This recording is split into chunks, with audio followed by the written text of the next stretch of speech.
Hello my dear students and welcome to the new lesson.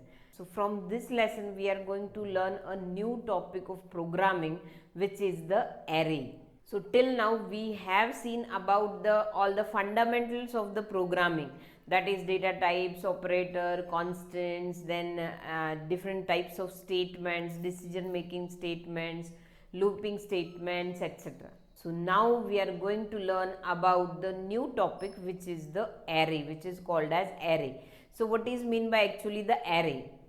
So you know that to store a value we have to use a variable, यानी अगर आपको कुछ एक value store करनी है तो आपको क्या यूज करना होता है, variable.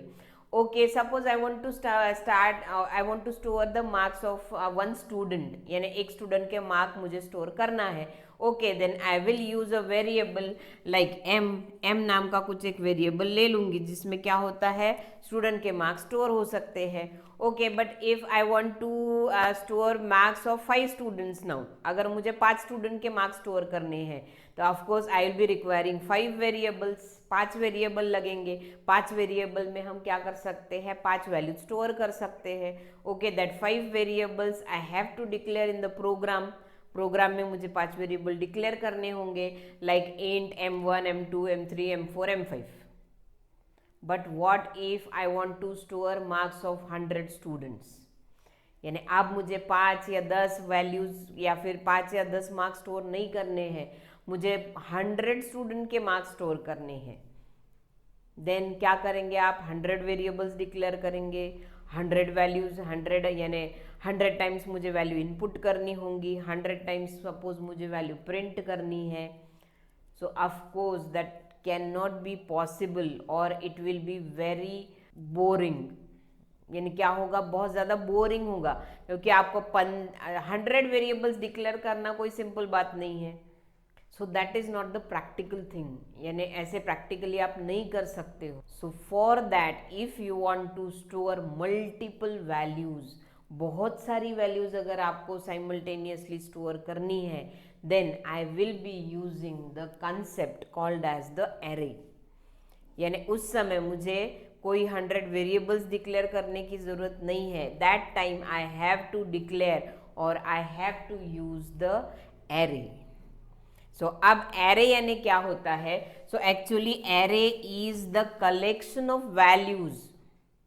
Array is collection of values, it is collection of values of similar type, यानी वैल्यूज का कलेक्शन है लेकिन कौन से टाइप का, सिमिलर टाइप का. सिमिलर टाइप का यानी अगर इंटीजर वैल्यूज है तो पूरी इंटीजर वैल्यूज होंगी, अगर आपको फ्लोट वैल्यू चाहिए तो सभी क्या होगी, फ्लोट वैल्यूज ही होंगी. जैसे कि फॉर एग्जांपल अब मुझे मार्क्स स्टोर करने हैं 100 स्टूडेंट्स के, ऑफकोर्स 100 किसी का इंटीजर किसी का फ्लोट ऐसे नहीं रहने वाला है. So that means I have to store values of, I have to store 100 integer values, यानी सभी कितनी 100 जितनी भी वैल्यूज हैं सभी कौन से टाइप की रहेंगी, इंटीजर टाइप की रहेंगी. Suppose I want to store the prices of 100 products, 100 products के मुझे क्या चाहिए, प्राइसेस स्टोर करने हैं. So that means I want to store 100 float values, यानी उस समय मैं क्या करूंगी, 100 कौन सी वैल्यूज होंगी, फ्लोट वैल्यूज होंगी. So and so on. सो ऐसे ही एक ही टाइप के बहुत सारे वैल्यूज का collection is called as an array. But of course it collection of values of similar type and also arranged इन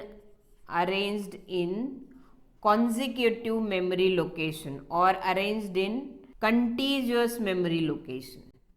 यानी वैल्यू स्टोर भी होंगी तो कैसे स्टोर होंगी, कॉन्जिक्यूटिव सिक्वेंशियल मेमोरी लोकेशन में. यानी अभी वेरिएबल हम यूज करते थे, एक्स यहाँ पे मेमोरी में कहीं पे स्टोर होता है, वाई दूसरी जगह पे स्टोर होता है, जेड तीसरी जगह पे स्टोर होता है. वैसे एरे में नहीं है, एरे की सभी वैल्यूज जो है वो सिक्वेंशियल मेमोरी में सिक्वेंशियली ही स्टोर होंगी. So this is what called as array. So if you want to define an array, then you can define it like this. Array is a collection of values of similar data type which are arranged in contiguous memory locations is called as the array. So of course अब array मुझे programme में use करना है, बहुत सारी value store करनी है, तो मुझे क्या यूज करना होगा, एरे यूज करना होगा। सो ऑफ कोर्स अगर आपको एरे यूज करना है then you have to declare array. जैसे वेरिएबल यूज करना होता है तो हम क्या करते हैं, वेरिएबल को डिक्लेयर करते हैं। सो सेम टाइप अगर आपको एरे यूज करना है then you have to declare the array. Array is also having a name just like the variable. जैसे वेरिएबल को नाम होता है ना, वैसे ही एरे को भी नाम होता है। सो सपोज सेम जैसे रूल वेरिएबल के है वही रूल एरे के भी है। सो एरे को कुछ भी नाम हो सकता है। कंसिडर करो मुझे मार्क्स स्टोर करने हैं, then I will use name m to the array, यानी मैंने एरे को नाम क्या दिया है, अभी m नाम दिया है। Then each value of array will have the name m with the index, यानी हर एक एलिमेंट का जो नाम होगा, हर एक एलिमेंट के नाम में क्या होगा, m। लेकिन एक ही नाम तो नहीं चल सकता है, सो ऑफ कोर्स m के साथ में क्या होता है, इंडेक्स होता है। स्क्वायर ब्रैकेट में इंडेक्स होता है विच स्टार्ट्स फ्रॉम 0, यानी फर्स्ट एलिमेंट का इंडेक्स कितना होता है, 0। So first element of array will be called as m of 0 like this. यानी आप ऐसे बोल सकते हो कि ये वेरिएबल है जिसका नाम क्या है, m ऑफ 0 है, इसमें कुछ तो भी वैल्यू रहने वाली है। Then next value of array will be m of 1, next will be m of 2, next will be m of 3, next will be m of 4, next will be m of 5 and so on। जितने number of elements आपको आपके array में है उतने index एक एक से क्या होंगे, आपके बढ़ते जाएंगे। So that this is called as the index. उसी को दूसरा भी नाम है subscript. This is called as index और subscript. Therefore array is also called as subscripted variables. Subscripted variables, क्योंकि हमको यहाँ पे क्या देना होता है, सबस्क्रिप्ट देना होता है। So which is called as the index. By default index starts from 0। Index कहाँ से शुरू होता है, आपके 0 से। तो एक एक से क्या होता है, नेक्स्ट एलिमेंट बढ़ते जाता है। First element will be m of 0, next will be m of 1, m of 2 and so on. And this m, it is the array name. So in this array, name of the array is m. Index starts from 0. So this is how a memory array is stored in memory. यानी memory में ऐसे आपका array क्या होगा, store होगा in sequential memory location. So of course अभी मुझे array use करना है, तो then I have to declare the array like this. So see how the array is declared. So firstly you have to give the data type of the array. array में कौन से type की value store करनी है, marks store करनी है then I will use integer, price store करनी है then I will use float, name store करना है then I will use char. So कौन से टाइप की वैल्यू आपको स्टोर करनी है वो डेटा टाइप पहले आपको लिखना होता है। So firstly there should be data type, then array name. बाद में क्या लिखना है आपको, एरे का नाम लिखना है। So name can be anything which follows the rules of identifiers. Identifier rule follow करके आप कुछ भी नाम दे सकते हो। So then name, and after that in square bracket you have to mention the size of the array and after that semicolon. So यानी square bracket में क्या देनी है, size. That means how many elements you want to store, कितने element store करने हैं। जैसे कि 100 स्टूडेंट के मार्क्स स्टोर करने हैं then I will give the size as 100 and after that there will be semicolon. So for example consider one declaration here. So int m of 100 and then semicolon. So that means a memory will be allocated for 100 integers. 100 integers के लिए memory allocate होंगी। सो 100 integers, एक integer के लिए 2 bite लगता है suppose, तो 100 के लिए कितने बाइट्स अलोकेट होंगे, 200 bytes will be allocated for this array, m नाम के एरे के लिए 200 बाइट अलोकेट होंगे, जिसमें से पहला एलिमेंट होगा m of 0, then next element will be m of 1. So you can draw it horizontally also. So horizontally draw, ऐसे भी ड्रॉ करो, ऐसे भी, कुछ भी चलता है, कोई भी. जैसे कि हम अगर इसी को कंटिन्यू करते हैं तो first element will be m of 0, next will be m of 1, m of 2 and so on, ऐसे चलते रहेगा. So last element will be m of 99. So last element of array will be m of 99, क्योंकि मैंने size दिया है 100, शुरू हुआ है 0 से, तो 100 एलिमेंट खत्म होंगे कहाँ पे आपके 99 तक. So last element will be m of 99. So this is how a array is declared. So consider one example, one more example. Suppose I declare float price of 10. So with this declaration, array price will be created having 10 float values, जिसमें क्या रह सकती है आपकी 10 float values रह सकती है. So एक float value के लिए 4 बाइट लगता है, तो ऐसे 40 bytes will be allocated for the array price. Price नाम के एरे के लिए कितनी बाइट्स अलोकेट होंगी? 40 बाइट्स अलोकेट होंगी, जिसमें से पहला एलिमेंट होगा price of 0. First will be price of 0, then next element will be price of 1 and so on, and lastly will be price of 9.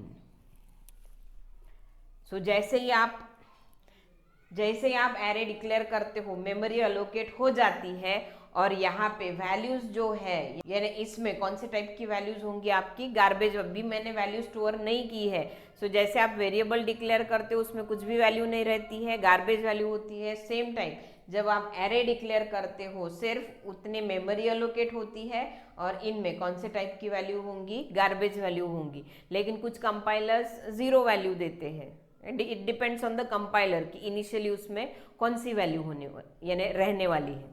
So this is about the array and its declaration. So this type of array is called as one dimensional array. एक ही line में अगर आप value store करते हो, जिसमें bracket में सिर्फ एक ही वैल्यू रहती है, जिसको एक ही इंडेक्स रहता है, such type of array is called as one dimensional array. तो पहले हम यही देखने वाले हैं. कौन सा देखने वाले हैं? वन डायमेंशनल एरे देखने वाले हैं. सो this is about the declaration. अब डिक्लेरेशन होने के बाद में मुझे सपोज उसमें कुछ वैल्यू भी स्टोर, इनिशियली कुछ वैल्यू स्टोर करनी है. सो उस समय I have to do the initialization of the array. मुझे क्या करना होगा? एरे का इनिशियलाइजेशन करना होगा. तो हाउ एरे इज इनिशियलाइज्ड. अब एरे मुझे इनिशियलाइज कैसे करना है? So let us see. So see how array is initialized. So array is initialized like this. So while declaring the array, you can initialize the values as like this. M of suppose value number of values I want to store is 10, and in curly braces you will be giving the values which you want to store in this array. So यानी जो भी values आपको देना चाहते हो वो सभी values यहाँ पे लिख लो. Suppose 1 2 3 4. So see here with this declaration, so this is about the declaration जो अभी हमने देखा है. उसी के बाद में डिक्लेरेशन के बाद में आपको वैल्यू भी देनी है.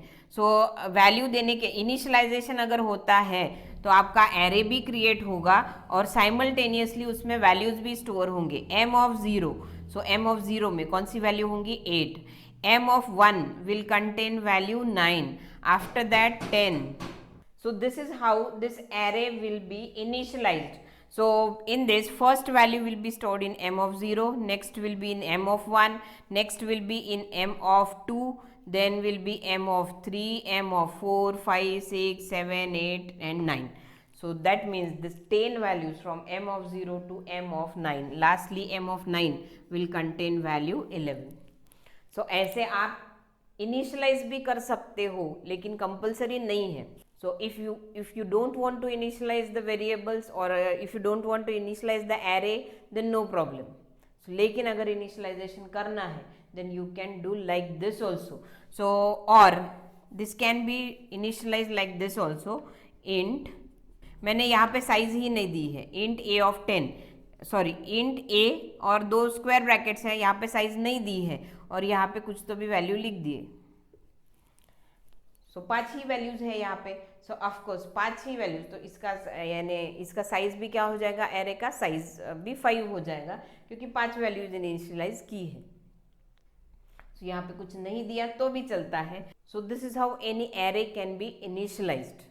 So now we have done with the declaration, and secondly is the initialization, and last part of the array it is called as the accessing elements of the array. यानी element access करने हैं, element जो array में है उसमें से कुछ particular value मुझे एक्सेस करनी है, तो कैसे एक्सेस करते हैं? सो सिंपल है, मैंने तो बता भी दिया है कैसे एक्सेस करते हैं. So actually any value can be accessed with array name and the index. कुछ एक वैल्यू मुझे अगर चाहिए तो कैसे एक्सेस करते हैं हम? एरे का नाम देना है और स्क्वायर ब्रैकेट में इंडेक्स देना है. That means if I print m of 3, so that means m of 3, so m of 3 यानी कौन सी वैल्यू एक्सेस होंगी आपकी? 12 ये वैल्यू एक्सेस होंगी. जस्ट लाइक वेरिएबल, जैसे अगर मैं बोलती हूँ प्रिंट एफ ए, तो एक ही वैल्यू प्रिंट होती है. सो सेम टाइप यानी वेरिएबल हम कैसे एक्सेस करते हैं? वेरिएबल के नाम के साथ. यहाँ पे वेरिएबल का नाम चेंज हो चुका है, वेरिएबल के नाम में यहाँ पे क्या है? अभी इंडेक्स है. So if I print value of m of 0, so m of 0 that is कौन सी वैल्यू प्रिंट होगी? 8. आपको इंडेक्स में और वैल्यू में कंफ्यूजन नहीं करना है. इंडेक्स यानी वैल्यू नहीं है. सो this is the value. Index यानी यहाँ पे क्या है? एरे का नाम, एरे का वेरिएबल है m of 3. m of 3 यानी किसी वेरिएबल का नाम हो गया है, अभी एरे के एलिमेंट का नाम हो गया है. So suppose I print this m of 9, so m of 9 that means value 11 will be displayed. So this is how we can access the elements from the array. यानी कि कोई एक एलिमेंट एक्सेस करना है तो एरे का नाम और ब्रैकेट में हमको क्या देना है? इंडेक्स देना है. So this is all about the array, its declaration, its initialization, and how to access the elements of the array. So from the next lectures we will be doing programs with the use of these arrays. So this is all for now. In the next lesson we will be coming up with new learnings. Thank you.